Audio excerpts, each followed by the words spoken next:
So, tell me, Ronnie, what what do you experience as a coach when you're working with an individual?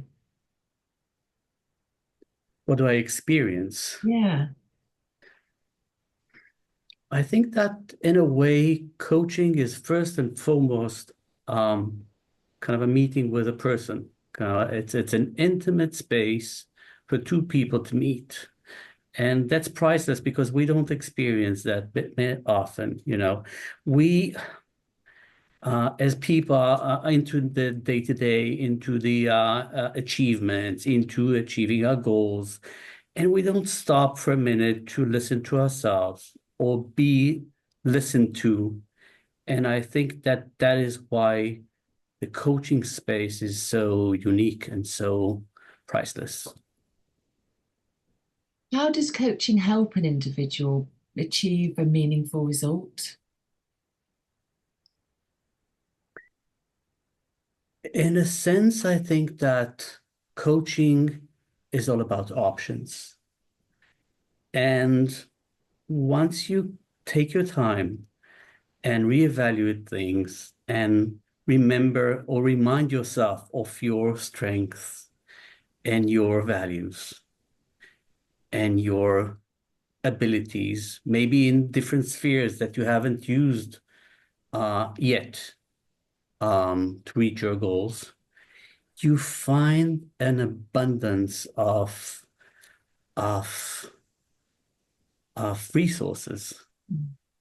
And that connection, when you look at a person's eyes, when he finds out that extra battery of resources, that is the moment that makes me want to be a coach.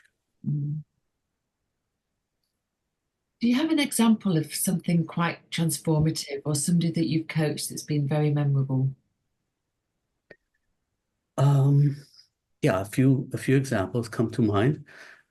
Most recently, I coached um, head of an IT group in a large cyber company, which in a way that we found out along the way, but in a way he mistook being experienced and being knowledge was being truthful. So knowing the truth, kind of being the owner of truth.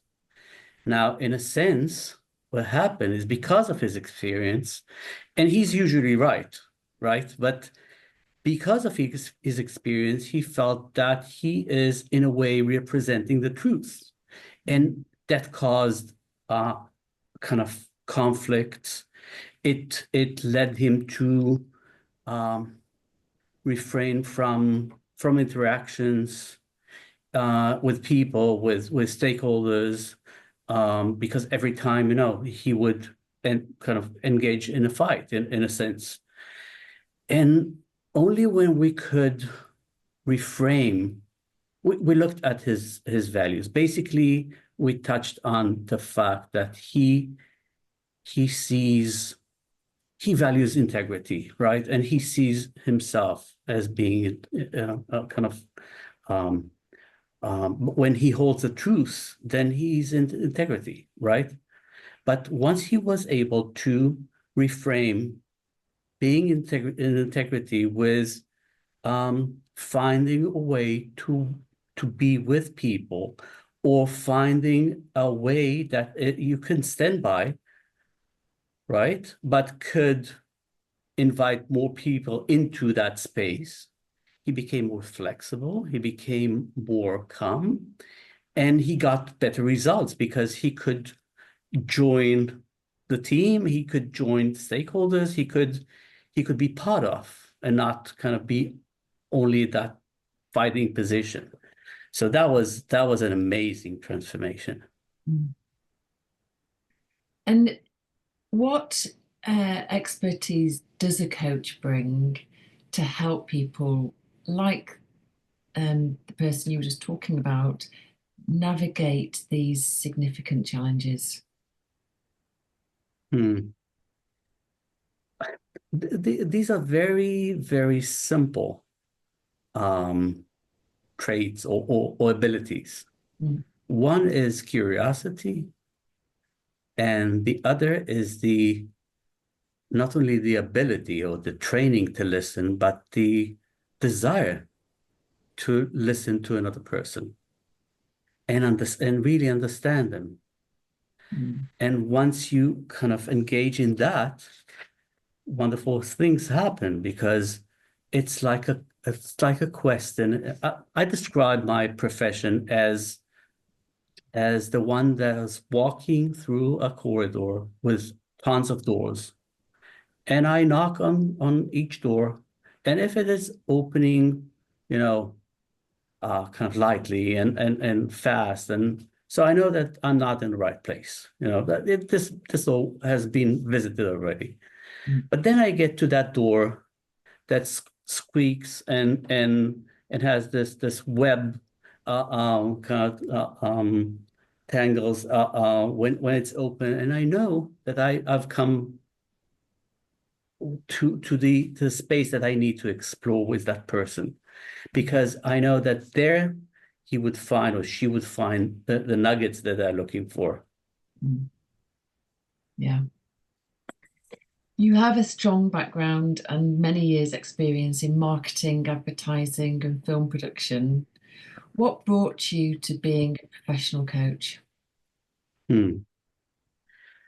Being a director is realizing a vision. That's basically what a director does. And there came a time after 30 years that it was no longer enough to kind of tell stories. And I looked around and I understood that I could take my skill and um, kind of evolve it into something more useful in a sense. And basically that's what I'm doing right now. I'm allowing people to dream. I'm allowing people to realize their vision.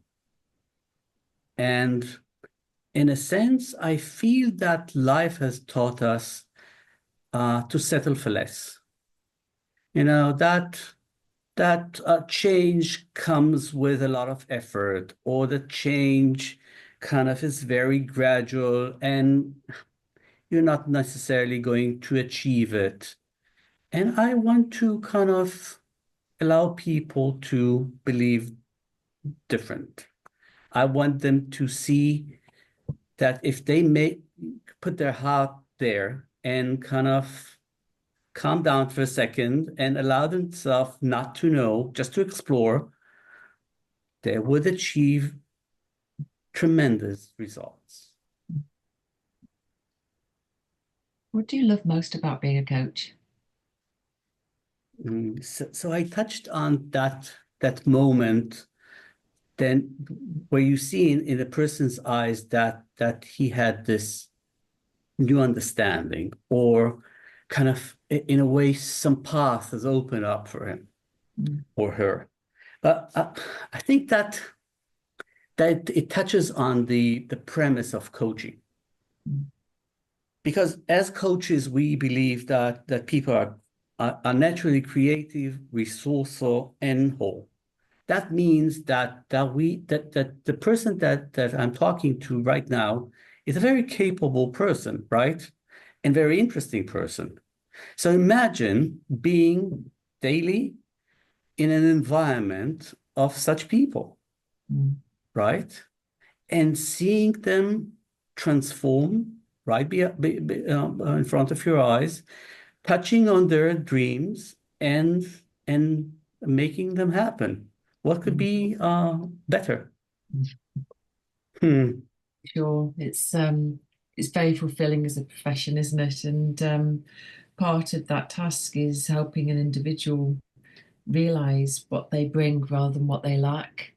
You know, what experience they have that can be brought to play rather than them thinking as though that they're not resourced, not equipped, and certainly, feeling a bit stranded. And you bringing all those pieces back in.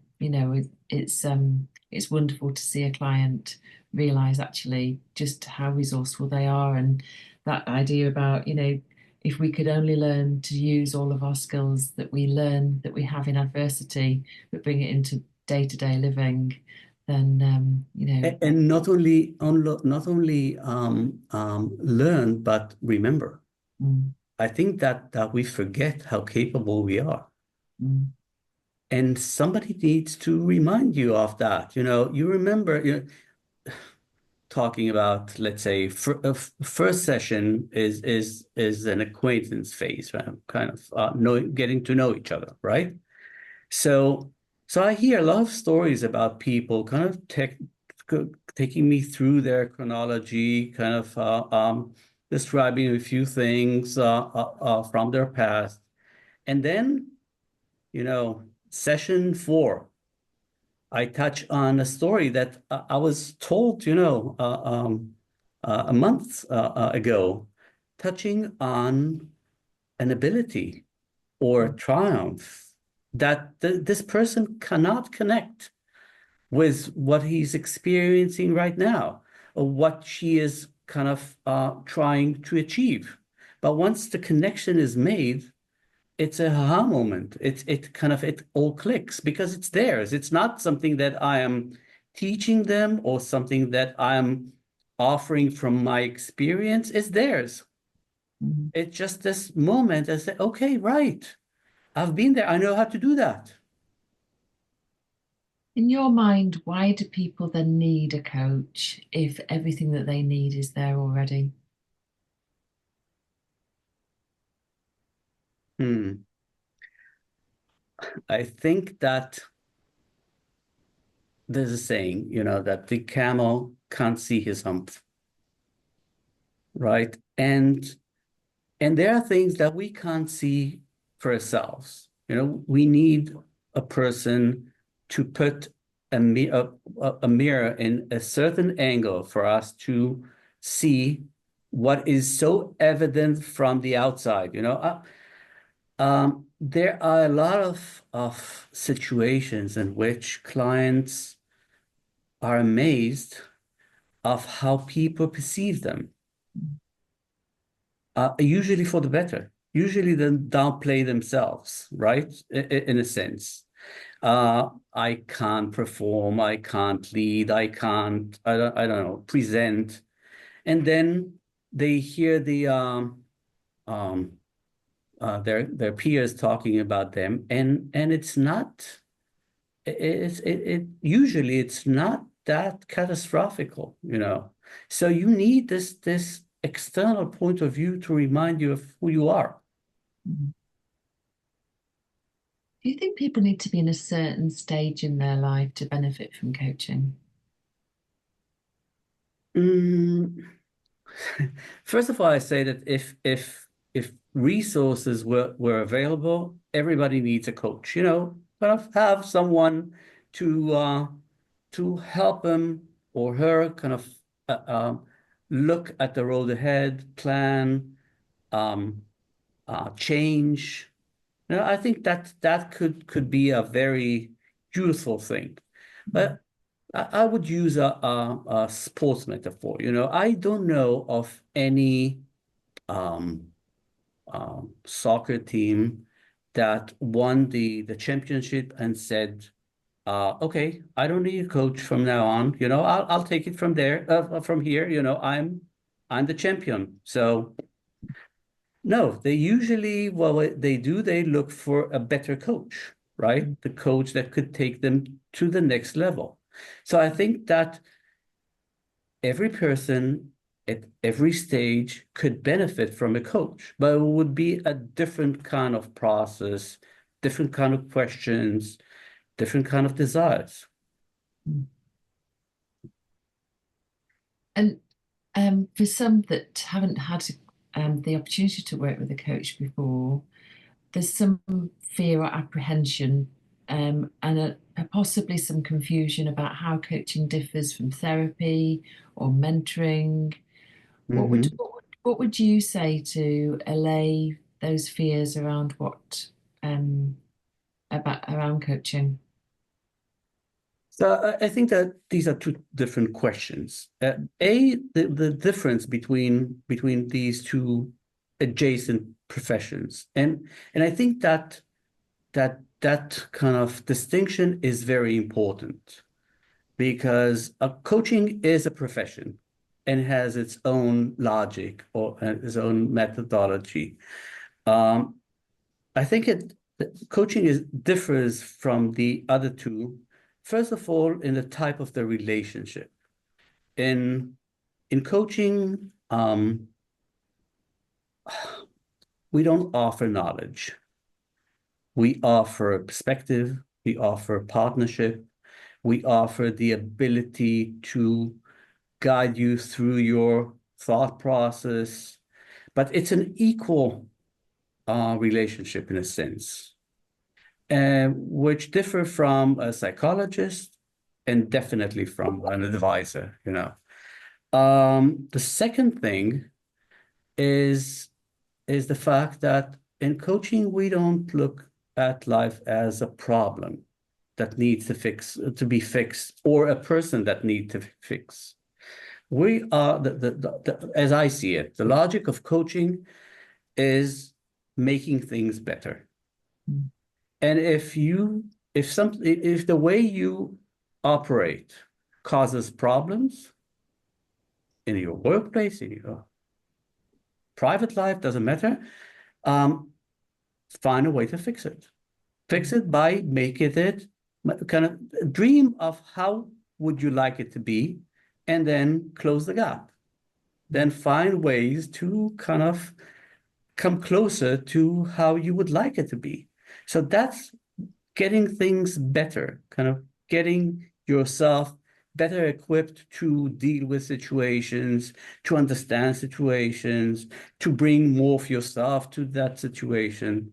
So I think these are two main differences. Mm. Um, as for your second question, um, I think that every kind of situation in which a person comes and asks for assistance or help is kind of touching on vulnerability and kind of puts this person in an odd place, you know, in kind of not knowing place, kind of admitting that it needs help, right? But I think that is part of allowing yourself to break through the comfort zone and saying, okay, I know that these limitations are not enough for me anymore. Mm. And I want to explore what's out there and see if it could be of benefit to me and to Mm. how I operate in the world.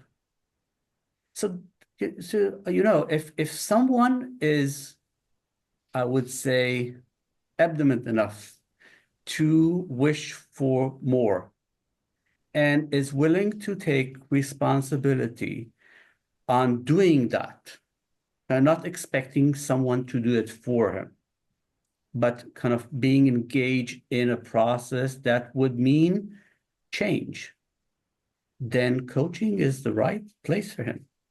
Yeah. Could you walk us through some typical goals or challenges that people bring to coaching? Mhm.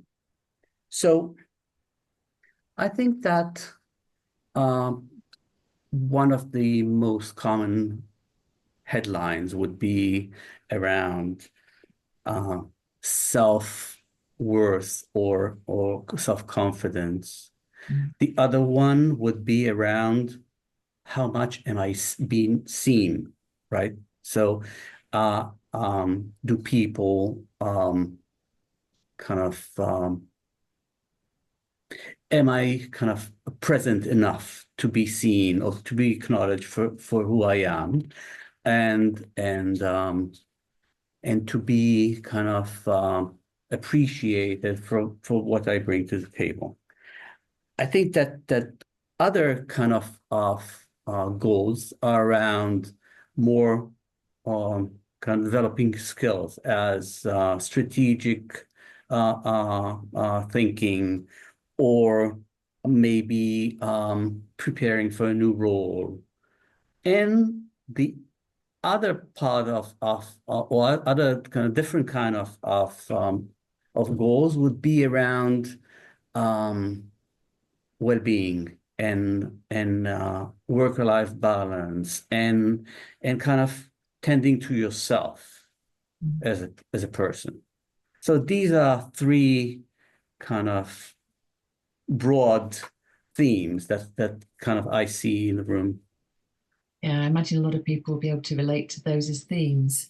And if you think about a typical, let's call it a typical coaching relationship, how long do you think it would take for someone to start seeing results if they were to bring one of those types of goals to a coaching relationship?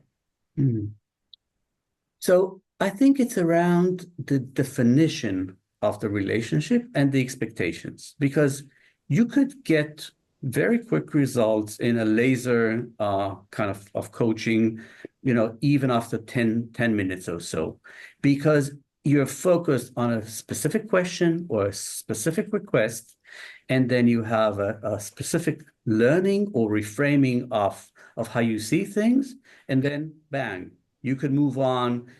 You could explore more options, more way to go about doing things, right? So that would be one kind of result, Yeah. which is a bit magical. I've just talked to this person for 10 minutes and then wow, how can it be? Uh, but then there are the more complex themes, as we mentioned, something which is broader in terms of, and then I think that it'll take a session or two to kind of start seeing not results, but change. Mm. But it kind of builds up in a sense. So you have a new understanding, you go and try it out. You see what works and how it changes how you interact with reality. And then you come back for the next session and you take it from there and add another brick and another brick. So it accumulates in a way throughout the process. Mm. And I think that the ultimate result would be changing a habit. Mm.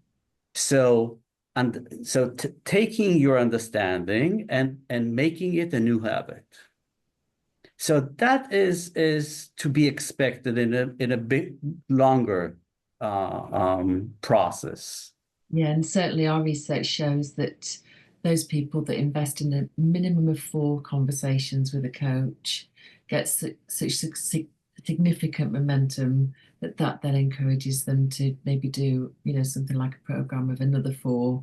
And over Mhm. that kind of duration, you can get to the place where you're starting to really hold yourself accountable and realize the benefits of significant permanent changes to ways in which you've either felt stuck or trapped in the past. So, what advice would you give to somebody who is feeling stuck and they're maybe a little bit hesitant to get started or to seek help? Mm. A very simple advice. Um, Try. What do you have to lose? An hour of your life, and maybe it will work. I don't know. But if we kind of look at a more careful examination that I would kind of suggest someone to do, um, I would offer 3 questions. Can I change what bothers me myself? If you do, go for it. If not, how how much of a burden is that for you? So does it affect your life in such a way that you would like to change it, or and maybe rate it from 1 to 10. So if you're at the eight, 9, or 10, then you should do something about that, right? And the last question is, how long are you willing to stay in this uncomfortable situation of having something which is very important to you, but not doing anything? And then we come back to the trying bit. What do you have to lose? Yeah, yeah, yeah. There's this idea in coaching about you need there needs to be real heart behind um, the feeling that you no longer want to tolerate the thing that you're putting up with or sitting with or learn to just accept as your way of being, Mm-hmm. way of existing. And at the point that you can say enough is enough, then there's fabulous opportunity for substantial change in someone's life. And Right. that's where the real joy comes, huh?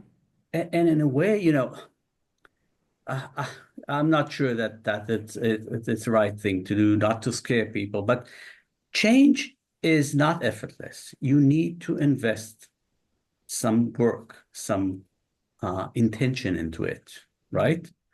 So you can't come and expect that a talk with a coach would kind of fix everything and make everything dandy. But if you are willing to put in the effort in terms of seeking the thing that would be better for you, then coaching is a marvelous space. It really is. I've yet to meet anybody that's regretted being coached, Ronnie. Right. Mostly people who say, I wish I'd got to it sooner. Mm-hmm. Right. Can I take you behind the scenes and invite you to say a little bit about what are some of the challenges that you face as a coach? I think that the most kind of present challenge is not giving advices. Mm. Now, part of it is the client's expectations, kind of tell me what you think. You are a professional. Please tell me what you think. And the other is the acknowledgement or the understanding that it doesn't matter what I think, right? And giving advice would only uh, take this person off his progression, because I'm not the same person. I don't have the same skill sets. It's not the same situation. So if I were to kind of give an advice, what is the worth of my advice? And on the other hand, as a coach, I am there for my clients. I wish their success.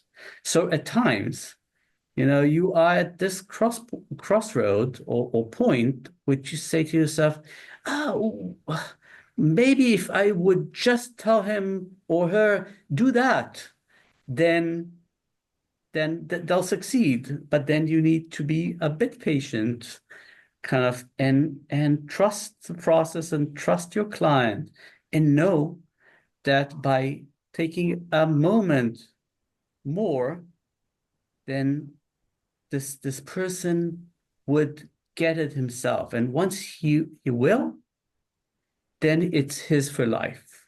Mm. Yeah, yeah. Holding that fundamental belief that the client has almost all the resources that they need to be able to make that positive change. And once they can relate to the dialogue that's going on in their head or the feelings that they have and start to almost hold it out in front of them and make sense of it, and then bring their own wisdom and their own strategies to that thing that they most want to change, it's going to be massively more profound. Right. And then they would find the right solution for them using their resources, their talents, their strengths. And these are advices that I could never give. Mm. because it's theirs, you know. Ronnie, you've been a senior director, you've managed lots of teams, lots of people. You've got hundreds and hundreds of hours of coaching under your belt. What Thousands. what keeps you motivated and inspired in your work as a coach? Being this, I call myself a vision keeper.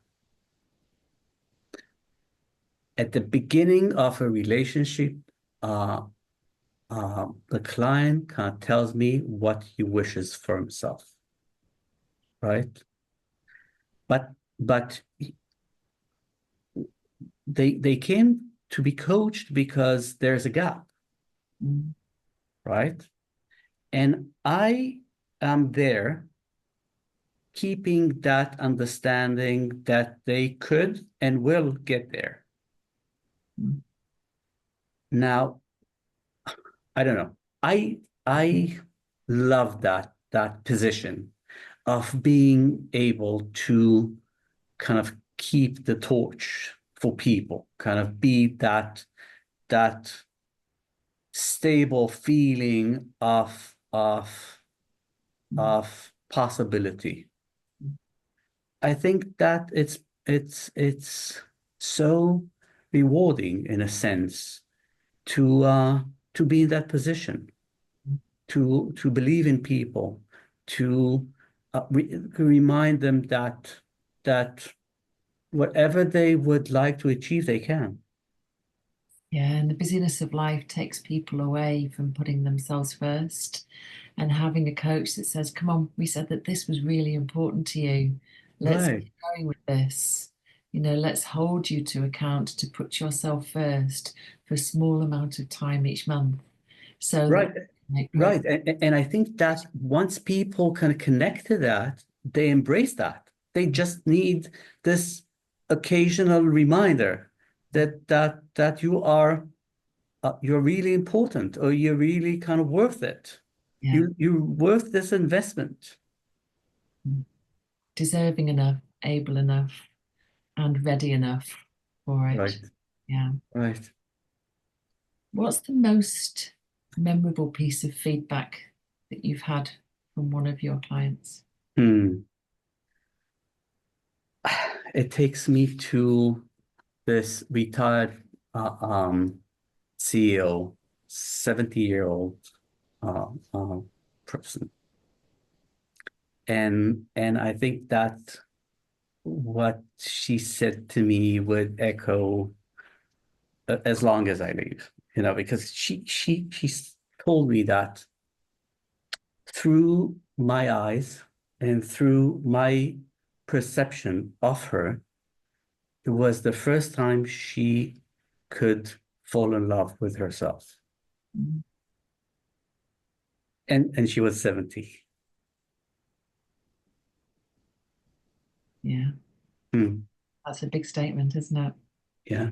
Yeah, and it's a very honourable place for us to sit and to know that bringing a great conversation can have that level of profanity for an individual that in that moment they felt sponsored enough, clear enough, and were able to reframe a whole identity around who they are.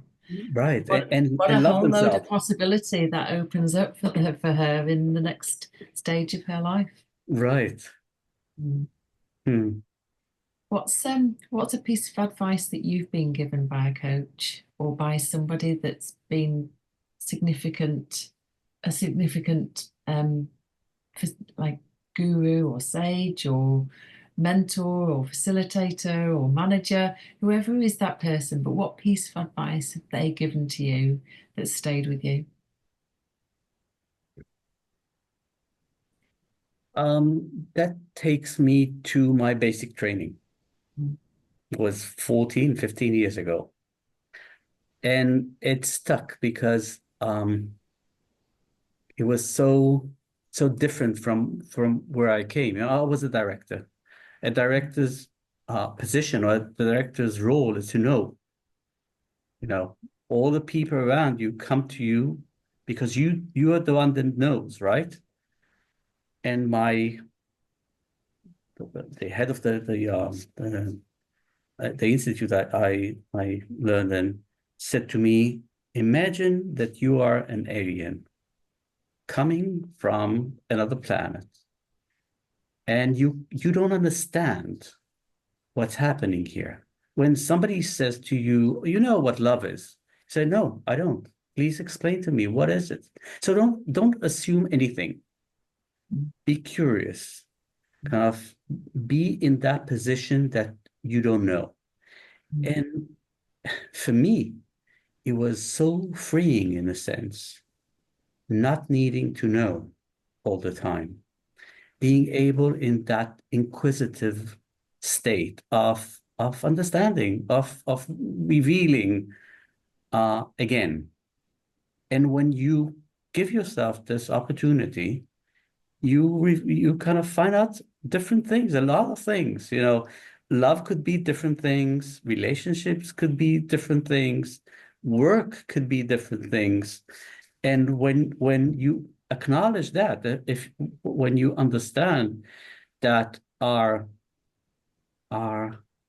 interpretation of these kind of themes is so subjective, then you understand that you have tons of options to choose from.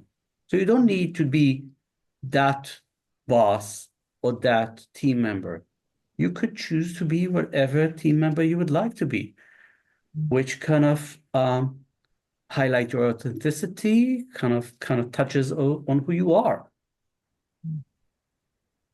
And presents you with a whole load of possibilities of finding a rhythm, a way, an idea, an approach that isn't fixed and static, but that has the opportunity to make you feel happier, more fulfilled, more engaged. Right. You don't need to fit a mold, right? You could build your own mold. Yeah, yeah. How lucky are we, Ronnie, to sit in this profession and be able to do this work? And you talked about being the torchbearer, and there's been lots of times in your own profession, even as a coach, you may have only trained 14 years ago, but you stood at the top of the ICF, and been the president of your chapter, and incredibly grateful for your wisdom that you've shared today. And I'm sure our clients will take a lot of meaning from some of the words that you've shared. So thank you very much for your time and for sharing. Thank you for inviting me. Thank you.